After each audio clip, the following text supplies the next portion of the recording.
Hey everybody, welcome back.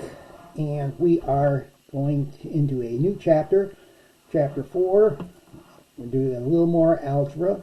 And particularly we're going to be looking at exponents and the stuff that can lead from, we'll see that exponents can lead to exponential functions and logarithms and logarithmic functions and do all kinds of nice stuff like that. But let's talk about exponents first and remind you, maybe some of you have seen this before. If a is a real number and n is a positive integer, and of course by positive integer I mean like 1, 2, 3, and so on, then a to the n is just a multiplied by itself n times. And we define a to the 0 just to be 1, regardless of what a is, as long as a is not 0. Okay, we should say 0 to the 0 is usually undefined, so we'll say a is not 0 in this case. And if a to the minus n is defined to be 1 over a to the n. And again, we need to assume that a is not 0 in this case. All right. So that's how, if you wonder how to handle negative exponents, that's how you do it. You just take the reciprocal of whatever a to the n is. All right, so if we look at some of the examples, 3 squared, that would just be 3 times 3, that's 9. 3 to the 0 would be 1. And 3 to the minus 2 would be 1 over 3 to the minus 2, 3 to the 2, which would be 1 over 9.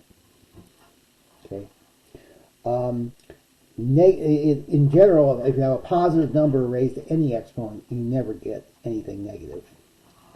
Now, if you have negative 3 to the squared, it's negative 3 times negative 3, that's 9. But if you just have minus, if the minus is outside the parentheses, then this is going to be equal to minus 3 squared, which is minus 9.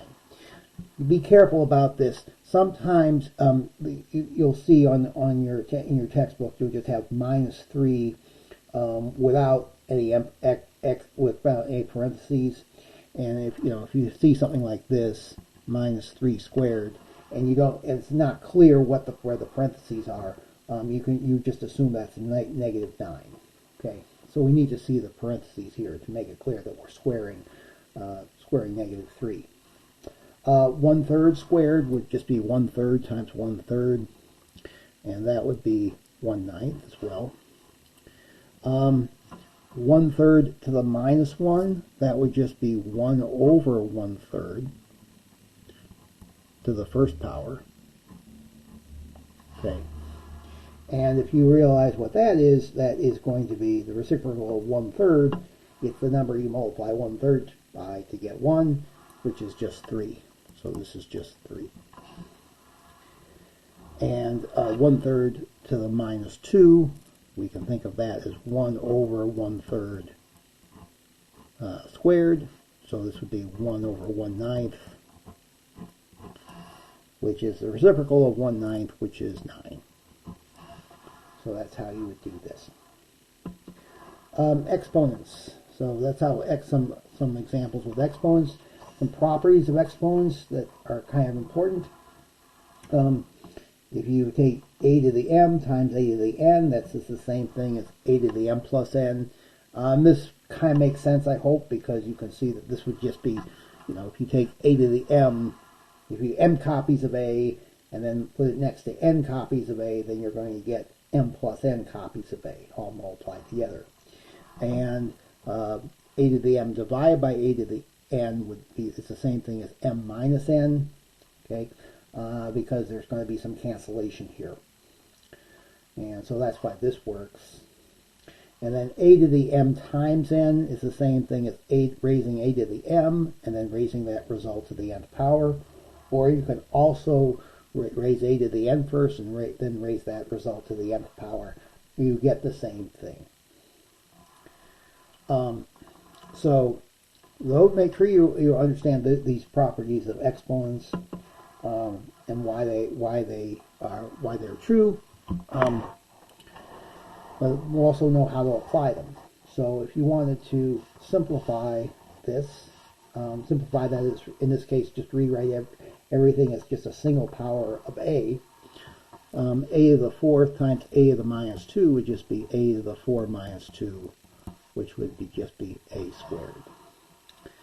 A to the 6th divided by a to the 10th would be a to the 6th minus 10, which would just be a to the minus 4. Okay. A to the 7th raised to the 3rd would just be a to the 7 times 3, which is a to the 21st power. All right, some more examples. Number 5. If you have some coefficients, just multiply those coefficients and then multiply the powers of a. So this would be 2 times negative 3 times a squared. And 2 times negative 3 is negative 6. And a times a squared, that's the same thing. A is the same thing as a to the first. 1 plus 2 is 3, so this is a to the third. We try this. If we have two different bases, we just take the bases individually. So we have 2 times 5 times a squared times a to the minus 3 times b to the fourth. So this is 10. 2 minus 3 is negative 1. And b, that's b, the same as b to the first. 1 plus 4 is 5. So this would be b to the fifth. Number 7. This is 2 to the third times a squared to the third times b to the third. Okay, we can do that. It's another some other properties of exponents here. That if you take x times y raised to the nth power, that's the same as x to the n times y to the n. So this is going to be 8, and this is 2 times 3, that's 6, and this is b cubed. So we leave it like that. We have 3ab squared c times 7, a to the minus 5, b to the 10th, c to the minus 3. This is 3 times 7 times a to the first times a to the minus 5 times b squared times b to the 10th times c to the first times c to the minus 3. And this is 21. 1 minus 5 is negative 4. 2 plus 10 is 12. And 1 minus 3 is negative 2. So you can do it this way. Okay, hopefully this is of negative 5, by the way. Okay, so it works out. Number 9, this would be 3 to the 5th times a to the 5th times b to the 10th times c to the 5th times a squared b cubed c. Okay, we just raise everything in here to the 5th power. So 3 to the 5th turns out to be 243. And then I'm just going to skip this next step, and we can say a to the 5th times a squared. That would be a to the 7th. B to the 10th times b cubed is b to the 10 plus 3, or 13, times c. 5 plus 1 is 6. Do leave it like that. Here on number 10, we have a fraction. Now 6 does not go into 7, so we're just going to write this as 6/7. And then this will be a to the 2 minus negative 3. Okay, so this will be the same thing as 6/7 times a to the 2 plus 3, or 6/7 times a to the 5th. So you can have negative exponents in the denominator. All right. This would be, on number 11, this would be 8 divided by 6 times a to the minus 3 minus negative 1 times b to the first minus negative 2. So this would be 8/6. I think you can find out that it reduces to 4/3. -3 plus 1 is -2.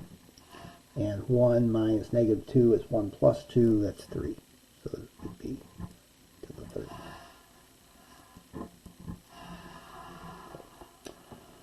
All right. And then one thing you might see in your homework, sometimes we don't know the value of these exponents, but you don't need to know them. If we have b to the 3k times b to the -4k plus 5, these bases are the same, so we're just going to add them.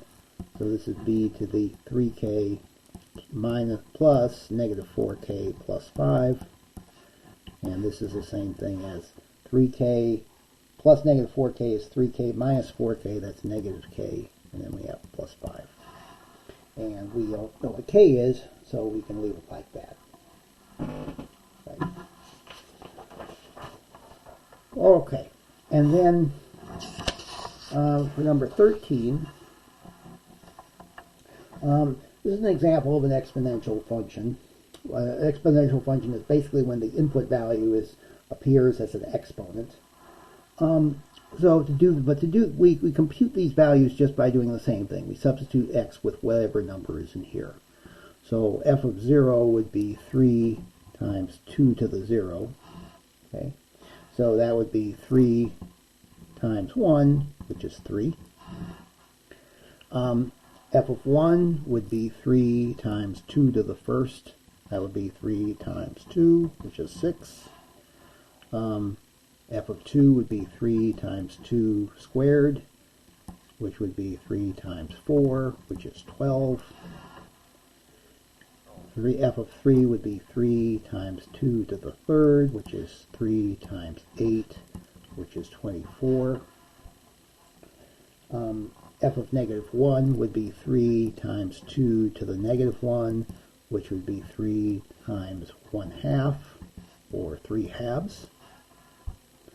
And f of -2 would be 3 times 2 to the -2, which would be 3 times 1/4, or just simply 3/4.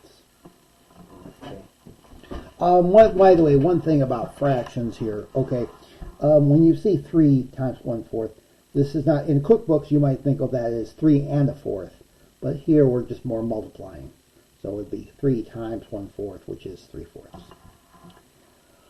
Okay, then one little thing here about scientific notation and decimal points.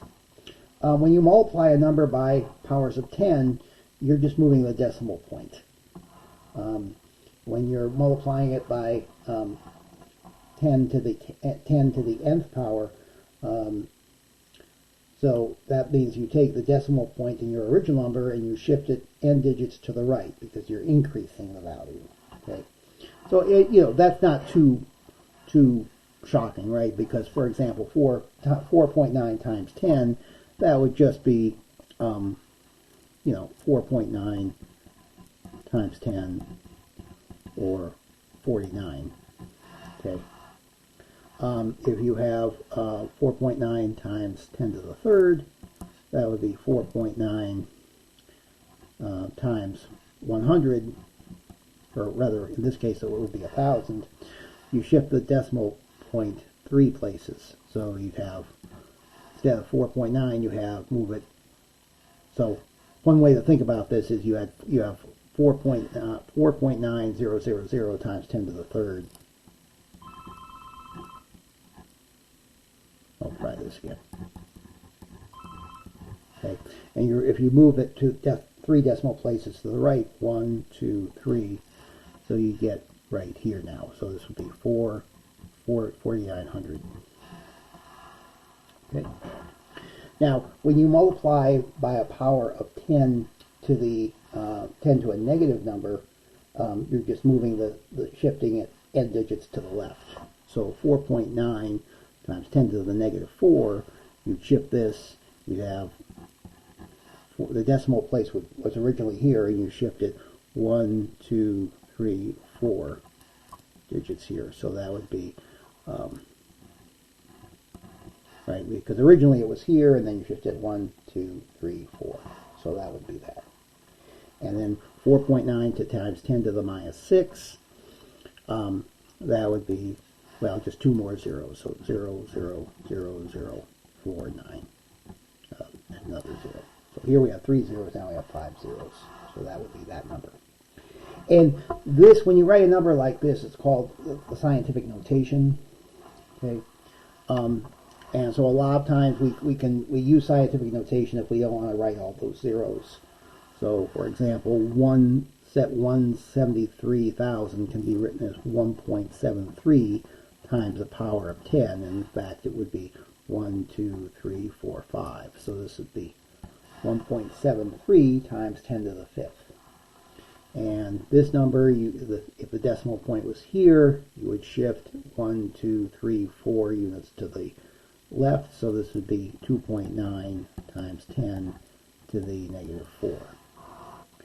And here, you would say, here are all your zeros. Here's your decimal point, and you shifted 1, 2, 3, 4, 5 units to the left. So this would be 3.15902 times 10 to the negative, what do we say, 5, 1, 2, 3, 4, 5.